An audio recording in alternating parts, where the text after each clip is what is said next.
Bonjour à tous, j'espère que vous allez bien. Moi, je vais bien par la grâce de Dieu. Aujourd'hui, c'est story time. Je vais vous raconter une histoire réelle, une histoire vraie que j'ai vécue personnellement.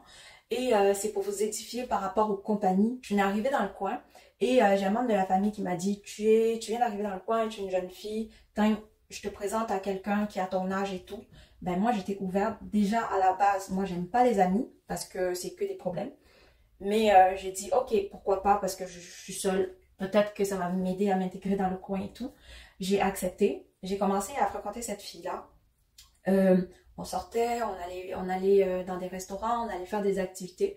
Et le premier truc que j'ai constaté chez elle, c'est qu'elle avait jamais d'argent pour payer. C'est genre, elle avait toujours des problèmes avec sa carte de crédit ou sa carte de bancaire en tout cas. Elle avait oublié son portefeuille. Elle avait tout le temps une raison de ne pas payer. Donc ça, c'est un premier point. La deuxième chose que j'ai constatée chez ces filles, c'est que lorsqu'elle venait chez moi à chaque fois, elle était tout le temps en train de m'envier. Puis moi, je lui demandais toujours, mais qu'est-ce qu'il y a? Pourquoi tout le temps, en fait, tu te focalises sur ce que j'ai, mais pas sur ce que tu as en fait. À chaque fois que j'ai quelque chose, de le faire remarquer, de me dire que je suis chanceuse et tout, alors que ta vie, elle n'est pas à plaindre. Donc ça, j'ai constaté chez cette fille-là. Mais pour moi, jusque-là, tout allait bien parce qu'il n'y a personne de parfait. Plus le temps passait, plus je constatais que son comportement était toujours le même envieux. J'ai commencé à prendre mes distances parce que j'avais peur qu'elle soit jalouse de moi. J'avais peur qu'elle m'apporte des problèmes étant donné qu'à chaque fois qu'on faisait des activités, de toutes les façons, elle ne payait pas. Elle me devait énormément d'argent. Et quand je lui ai demandé de me rendre l'argent qu'elle me devait, elle s'est fâchée et tout, mais je comprenais pas parce que j'ai été très polie pour pas blesser l'autre. J'ai toujours parlé avec respect et tout. Elle finit par me rembourser, mais après, elle a commencé à s'éloigner. Fait que moi, je me suis éloignée pareil. Quand je me rendais au Cameroun pour mon mariage, je l'ai appelée pour lui dire que si tu as des choses, des lettres ou quoi que ce soit à donner, n'hésite pas. Elle n'a pas donné signe de vie. Je me souviens, il y a quelques années, 2-3 ans auparavant, j'avais un sous-vêtement que j'adorais. Je le mettais genre tout le temps. Genre, je le mettais à la machine dès qu'il est prêt. J'enlève qu'est-ce que j'ai, je le remets. Puis après, dès qu'il est ça, je remets à la machine, je remettais. J'adorais ce sous-vêtement. Un jour comme ça, il a disparu. Et il faut noter que j'avais déjà déménagé plusieurs fois. Fait que s'il était dans mes affaires, je l'aurais retrouvé tôt ou tard. La veille de mon départ pour le Cameroun, je retrouve ce sous-vêtement dans le hall de chez moi. J'étais tellement contente là que ma première réaction en fait, ça a été d'aller la chercher puis la mettre parce que j'étais tellement contente, j'y pensais tous les jours là, ça me revenait à la tête. J'étais prête à aller, mais bizarrement, mais je vous dis, vous pouvez me croire ou pas, j'ai eu une voix dans ma tête comme une claque. C'était vraiment tellement puissant cette voix qui m'a dit, tu prends ça que ça sort d'où? C'est là que j'ai sursauté, je m'en allais la prendre, j'ai sursauté puis j'ai dit, ouais c'est vrai, qu'est-ce que ça fait là? En tout temps, moi, je prie. Fait que j'ai prié, j'ai dit, Seigneur, peu importe ce qui se passe, je ne comprends pas, je n'ai pas les yeux pour voir ce qui est invisible. Mais je mets tout ça entre tes mains. Bénis ma maison, bénis tout ce qui se passe autour. Là, je te confie ça entièrement. J'ai pris avec un bâton, puis je l'ai jeté directement, je l'ai mis dans un sac en plastique et je suis allée le jeter à l'extérieur de chez moi. Cette fille-là ne m'avait pas donné de nouvelles. Je savais pas si elle venait ou pas, je lui avais écrit, elle m'avait pas répondu et tout. Quelques heures plus tard, elle est venue, je me suis dit, oh, enfin, t'es venue et tout. Et là, elle me donne des affaires complètement vieilles. C'est genre une vieille perruque, une vieille chaussure, un vieux téléphone. J'ai trouvé ça bizarre. Je lui ai même dit, mais écoute, tu envoies quelque chose au Cameroun, comment tu peux envoyer des vieilles choses comme ça? Mais après, bon, j'ai vu qu'elle faisait pas attention à ce que je disais. J'ai pris ses affaires, je l'ai mis dans mon sac. Mais elle était bizarre quand elle est arrivée, mais j'ai pas noté parce que je me suis dit, peut-être elle était pressée, peut-être elle était stressée, parce que je lui ai mis quand même la pression, parce que je demandais, tu viens pas, parce que j'ai un nombre de kilos, puis je prends des affaires des autres.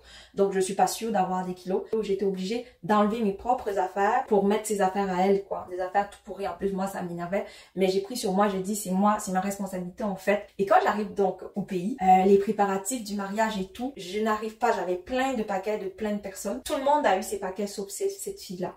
Je ne sais pas pourquoi, mais quand on vous dit la lourdeur, mon fils est tombé malade, fait que j'étais aussi concentrée sur lui à aller à l'hôpital pour le soigner, en plus du mariage, en plus des allées et venues, des courses et tout. J'ai vraiment pas eu le temps d'aller porter les affaires qu'elle m'avait demandé à sa mère. C'est comme ça que mon départ arrive. Je me souviens, donc je dis à ma mère, j'ai ce paquet que j'ai à donner à telle maman. Est-ce que tu peux t'en occuper parce que je ne peux pas, je dois partir.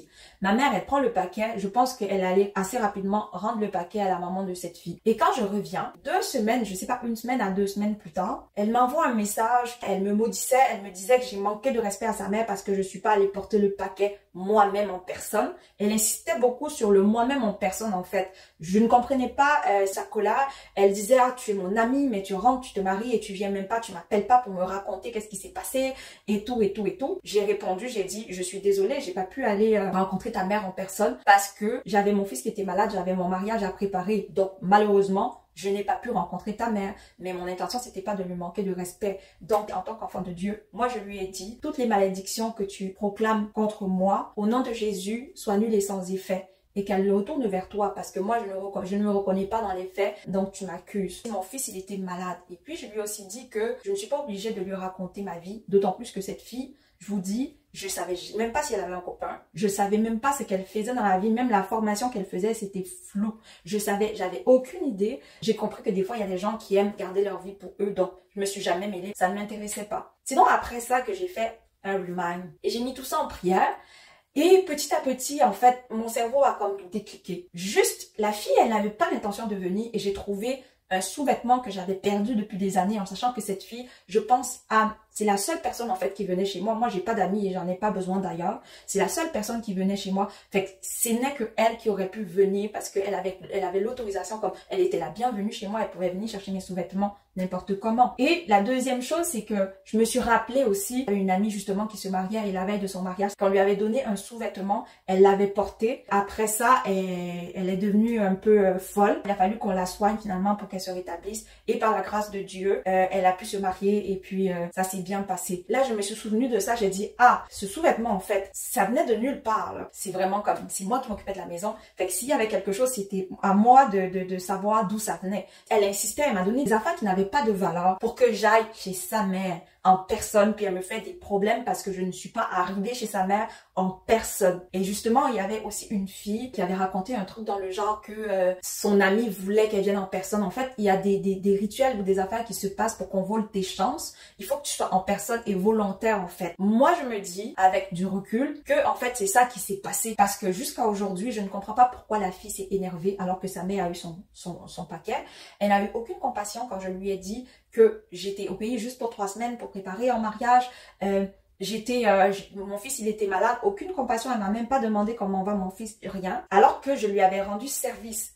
Ça, j'ai pas trop compris et j'ai compris au travers de ça, en fait, qu'il y avait un plan derrière pour me voler mes chances, en fait. Et ce qui appuie encore ça, c'est le fait que la fille, en fait, elle m'enviait tellement. Pourtant, sa vie à elle était belle. Elle était bien, quoi. Elle avait rien à m'envier. J'ai prié, j'ai coupé tout lien avec cette personne. Et voilà, quoi. Juste pour vous dire, faites attention aux fréquentations que vous avez. Vous avez toujours des signes. Apprenez à écouter les signes. Que vous soyez chrétien ou non, la Bible est quand même une certaine référence. Et dans la Bible, notamment dans les Proverbes, il y a plusieurs versets au sujet de l'amitié. Et je me rends compte qu'en fait, je n'ai pas respecté c'est ce qui est dit, en fait, dans le livre des Proverbes à propos de l'amitié. J'ai vu tous les signes, mais j'ai pas écouté. Faites attention, si vous constatez qu'un ami ou une personne proche de vous se comporte bizarrement, évitez d'être trop proche avec ces personnes, évitez de lui donner des accès à votre vie. Si jamais vous avez vécu des histoires similaires, n'hésitez pas à l'écrire en commentaire. Soyez bénis, je vous souhaite une belle journée et je vous demande pardon si mon histoire était longue. Faisons attention, ouvrons les yeux, les oreilles et ouvrons notre cœur. N'hésitons pas à confier tout ce que nous avons à Dieu. C'était ça mon histoire, ma story time. J'espère que vous avez aimé, likez, partagez, abonnez-vous à la page et bonne journée.